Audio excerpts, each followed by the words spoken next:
सभी पत्रकार बंधुओं को नमस्कार। पूरा देश इस वक्त गैस के संकट के कारण लाइनों में खड़ा हुआ है।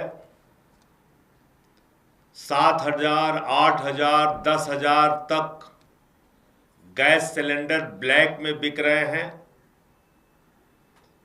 पूरे देश में ऐसी तस्वीरें सामने आ रही हैं जहां बड़ी संख्या में होटल बंद हुए हैं। दिल्ली हाई कोर्ट की कैंटीन बंद हुई है, कई हॉस्टल्स की कैंटीन बंद हुई है और जो तमाम जरूरतों के लिए सिलेंडर का इस्तेमाल हो रहा था उसको पूरी तरीके से बंद और ठप करने का काम किया गया है। आप बार बार सरकार के प्रवक्ताओं को सुन रहे हैं, उनके तरफ से सिर्फ एक बात कही जाती है, देश में कोई संकट नहीं है, कोई गैस की किल्लत नहीं है। यह तो सिर्फ विपक्ष वालों का आरोप है, कोई किल्लत नहीं है। तो मैं आदरणीय प्रधानमंत्री मोदी जी से पूछना चाहता हूं कि इस धूप में देश की जनता क्या बेवकूफ है वो जो लाइनों में खड़ी हुई है? वो महिला जो अपने बच्चों का खाना कैसे पकाएगी कहते कहते रोने बिलखने लगती है, चीखने लगती है, वो जानबूझ के सब कर रहे हैं। आपके गृह राज्य गुजरात के अंदर मोरवी में सैकड़ों फैक्ट्रियां बंद हो गई, वो खुशी खुशी उन्होंने बंद कर दिया। जो मुंबई में, चेन्नई में, मैंगलोर में जो होटल्स कोलकाता में बंद हुए, वो अपने आप उन्होंने ताला लगा दिया खुशी खुशी। ये किस प्रकार की दलील है? एक तो देश पे संकट है और दूसरी तरफ सरकार के द्वारा लोगों का मजाक उड़ाया जा रहा है। उस संकट का कोई नोटिस ही नहीं लिया जा रहा है, कहा जा रहा है कोई संकट नहीं, कुछ नहीं। और कल देश की संसद में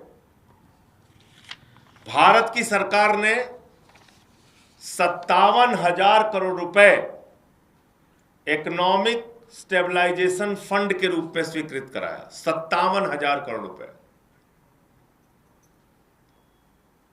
लगभग 2,81,000 करोड़ रुपए का एक्स्ट्रा बजट स्वीकृत कराया भारत सरकार ने, सदन में मोदी जी की सरकार ने।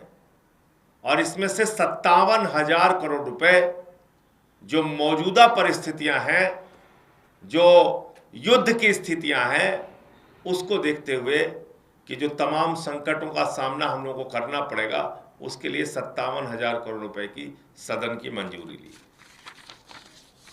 अब मेरा सवाल यह है कि पिछले 2-3 दिन से एक झूठा प्रचार भारतीय जनता पार्टी के द्वारा, उनके चमचों के द्वारा, उनके समर्थित मीडिया के द्वारा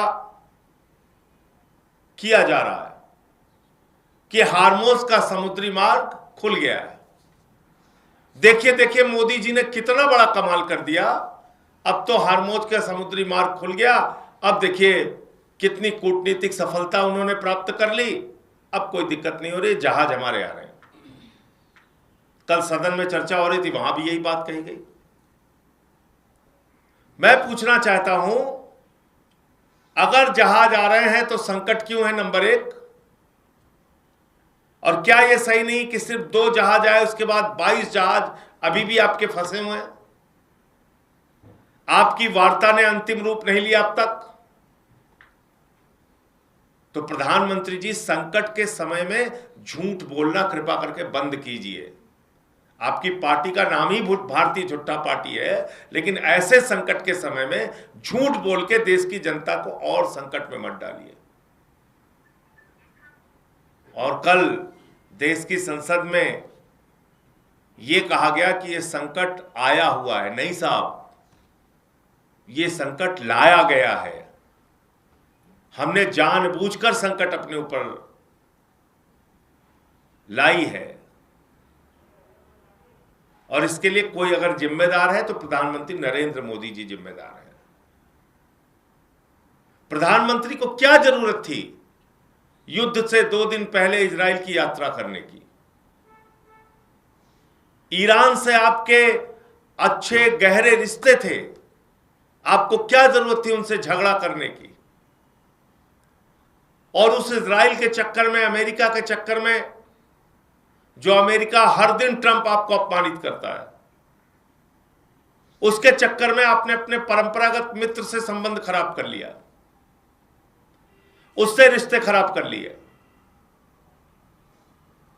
और आज आपको हार्मोज के समुद्री मार्ग से अपने जहाज निकालने के लिए जद्दोजहद करनी पड़ रही है।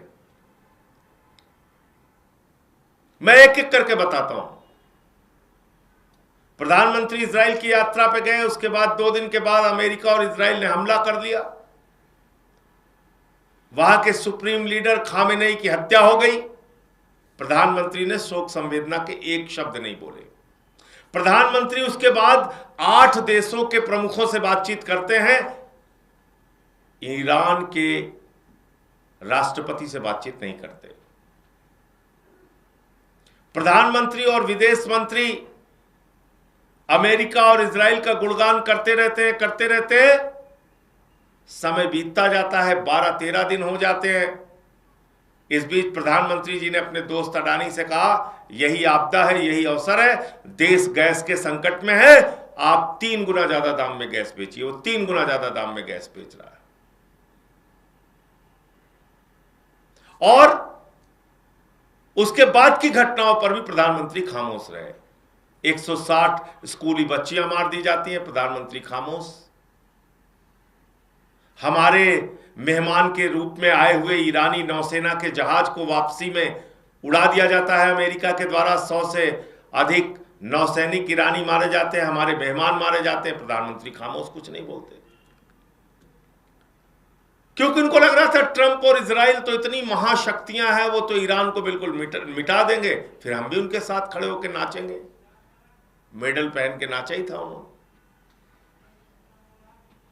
लेकिन ऐसा हुआ नहीं। युद्ध लंबा खिंच गया, देश संकट में आ गया, और तब प्रधानमंत्री ने ईरान के राष्ट्रपति से बातचीत की। मैं पूछना चाहता हूं कि आप जानबूझ के देश को संकट में क्यों डालते हैं? आपकी क्या विदेश नीति है? हर चीज में आप पहले समस्या पैदा करते हैं, उसके बाद उस समस्या का रोना रोते हैं, फिर उसी के नाम पे वोट मांगना चाहते हैं।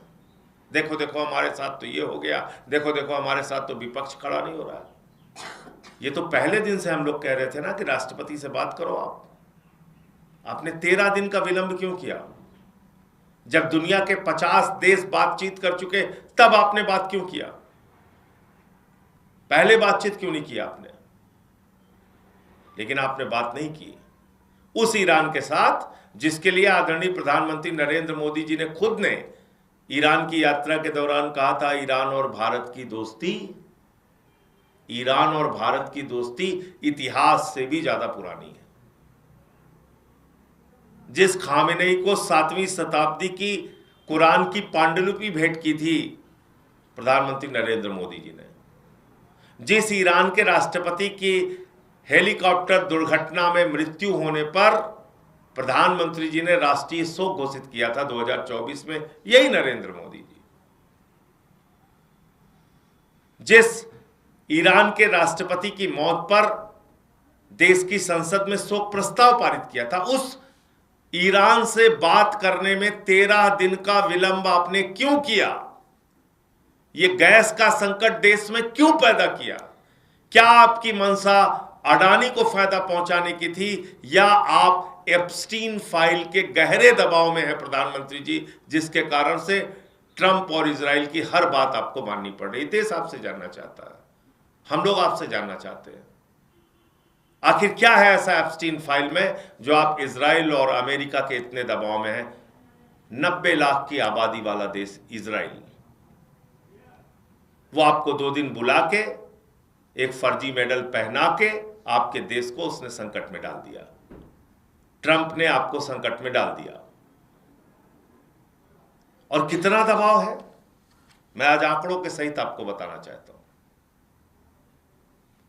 जो तेल और गैस हम ईरान से खरीदते थे 2019 तक, याद रखिएगा 2019 तक हम ईरान से अपने जरूरत का तेल खरीदते थे और ईरान हमको रुपए में तेल देता था और गैस खरीदते थे। तो जो हमारे आसपास के देश हैं, उन देशों से भारत तेल और गैस खरीदता था, तो ईरान से जो तेल गैस खरीदता था 2019 तक, उसके ट्रांसपोर्टेशन का जो खर्चा था, जहाज के आने का जो खर्च था, अमेरिका से तेल और गैस का जहाज आने में 8 गुना ज्यादा खर्च होता है। ईरान से तेल और गैस आने में, रूस से तेल और गैस आने में जो खर्च जहाज के ऊपर होता है भारत सरकार का, वो अमेरिका से आने में 8 गुना ज्यादा खर्च होता है। नंबर 1, जो भाजपाई आपसे कहते हैं ना, जो मीडिया के उनके समर्थक मोदी जी के कहते हैं जहां से हमें सस्ता मिलेगा वहां से लेंगे, तो ये इसकी कहानी ये है, देश के लोगों को जानना चाहिए गैस आपको क्यों महंगी मिल रही है, ये कहानी सुनिए आप। तो खाड़ी देशों से जो आप तेल और गैस खरीदते हैं, उसकी तुलना में जब आप अमेरिका से खरीदते हैं तो 8 गुना ज्यादा उसका भाड़ा पड़ता है, महंगा 8 गुना ज्यादा। नंबर 1। अब समय पे आ जाइए। ईरान से भारत का जो जहाज आता है उसको लगता है 4 से 7 दिन, रूस से लगता है 18 दिन, अमेरिका से लगता है 30 से 40 दिन। अब आप कल्पना कीजिए, एक जहाज को आने में 4 से 7 दिन लगता है ईरान से, एक को अमेरिका से आने में 30 से 40 दिन लगता है, और वेनेजुला से आने में 40 से 50 दिन लगता है। और इनकी दूरी कितनी है, जो आपको और सरल भाषा में मैं समझा दूं तो समझ में आ जाएगा। भारत से ईरान की दूरी है 2,500 से 3,000 किलोमीटर, रूस की दूरी है 4,300 से 4,300 से 4,800 किलोमीटर, अमेरिका की दूरी है 12,000 से 12,500 किलोमीटर, और वेनेजुला की दूरी है 14,500 से 15,000 किलोमीटर। तो दूरी भी देखिए कितनी ज्यादा है। ईरान से जब आप गैस खरीदते थे, तेल खरीदते थे, तो ईरान आपको 60 दिन की उधारी देता था, 60 से 90 दिन की उधारी देता था ईरान। रूस से जब आप तेल खरीदते हैं तो अमेरिका की तुलना में रूस का तेल $13 प्रति बैरल सस्ता पड़ता है। जो लोग बार बार आपसे कहते हैं बीजेपी वाले कि जहां से सस्ता मिलेगा वहां से खरीदेंगे, मैं आज उनसे सवाल पूछ रहा हूं, उनके देशभक्ति पर सवाल उठा रहा हूं। अगर आप सच्चे भारत माता के देशभक्त हैं, आप बताइए कि देश की जनता को जानबूझ के मोदी जी आप महंगाई में क्यों डाल रहे हैं? अमेरिका के दबाव में जबरन इतनी दूरी से 12,500 किलोमीटर से आप तेल और गैस क्यों खरीद रहे हैं? बताइए देश को आप, क्या दबाव है ऊपर आपके ऊपर? इतना महंगा तेल और गैस खरीद के देश को महंगाई की आग में झोंक रहे हैं आप। दूसरी बात, अभी तो एक बात तो स्पष्ट हो गई कि भारत सरकार को अगर वास्तव में अभी भी इस समस्या से निपटना है तो यह देखना चाहिए हमें सस्ता तेल कहां से मिलेगा, नंबर 1। सस्ती गैस कहां से मिलेगी, नंबर 2। कहां से जल्दी भारत में तेल और गैस आ पाएगी, नंबर 3। ये 3 चीजें देखनी है आपको। चीन का जहाज हार्मोज के समुद्री मार्ग से आ रहा है, ईरान उसको नहीं रोक रहा है। रूस का जहाज हार्मोज के समुद्री मार्ग से आ रहा है, ईरान उसको नहीं रोक रहा है। लेकिन क्योंकि आप अमेरिका और इजराइल के पक्ष में खड़े हो गए, उनकी चमचागिरी में लग गए, इसलिए आपके जहाज रोके जा रहे हैं। मोदी जी, आपको यह पता था भारत की जरूरतों का 60% कच्चा तेल उसी हार्मोज के समुद्री मार्ग से आता है जिस पे ईरान का कब्जा है। भारत की जरूरतों का 50% गैस उसी समुद्री मार्ग से आती थी जहां पर ईरान का कब्जा है। ये आपको पता था मोदी जी, बावजूद इसके ईरान से झगड़ा करके, अपनी शत्रुता करके आपने ईरान को अपना दुश्मन बनाया जानबूझकर, और एक अमेरिका और इजराइल के झगड़े में जबरदस्ती जाके तू कौन मैं खामखा आप कूद पड़े, और खामियाजा पूरे देश की जनता को भुगतना पड़ रहा है। तो देश के लोगों, आप ये जान लेना कि ये समस्या लाई हुई समस्या है, मोदी जी के द्वारा आई हुई समस्या नहीं है, मोदी के द्वारा लाई हुई समस्या है। एक बात तो ये स्पष्ट करना चाहता हूं, और दूसरा अभी भी सुझाव देना चाहता हूं, देश को सस्ता तेल मिले, जल्दी तेल मिले, और उसको कोई प्रतिबंध ना झेलना पड़े, देश को राहत मिले, इसके लिए आप रूस से तेल खरीदिए। रूस तो आपको $13 सस्ता तेल देता है, वहां से जल्दी भारत में तेल और गैस भी आ जाएगा। आप ईरान से खरीदिए, 2019 तक तो आप खरीदते ही थे, तो ईरान से खरीदिए तेल और गैस। ईरान अपना जहाज तो नहीं उड़ाएगा ना, उसी से खरीद लीजिए। रूस का जहाज नहीं उड़ाएगा, उससे खरीदिए। ईरान से खरीदिए अपना तेल और गैस। तो इसलिए इस समय देश को आगे रखिए, अपने अहंकार को आगे मत रखिए, अपने पूंजीपति दोस्तों के फायदे को आगे मत रखिए। और वास्तव में जो ट्रंप कह रहा था, अगर वो बात सही है कि मोदी जानता है मैं उसका कैरियर खत्म कर सकता हूं, अगर वास्तव में ये बात सही है तो कृपा करके अपने पद से इस्तीफा दे दीजिए नरेंद्र मोदी जी, देश को संकट में मत डालिए। ये आपसे कहना था। एक अंतिम बात कह के अपनी बात खत्म करूंगा। कल अमेरिका ने एक काम और कहा, वहां के डिपार्टमेंट ऑफ, एक वहां पे USCIRF एक डिपार्टमेंट है यूनाइटेड स्टेट्स का, उसने कहा रॉ के ऊपर प्रतिबंध लगना चाहिए और RSS के ऊपर प्रतिबंध लगना चाहिए।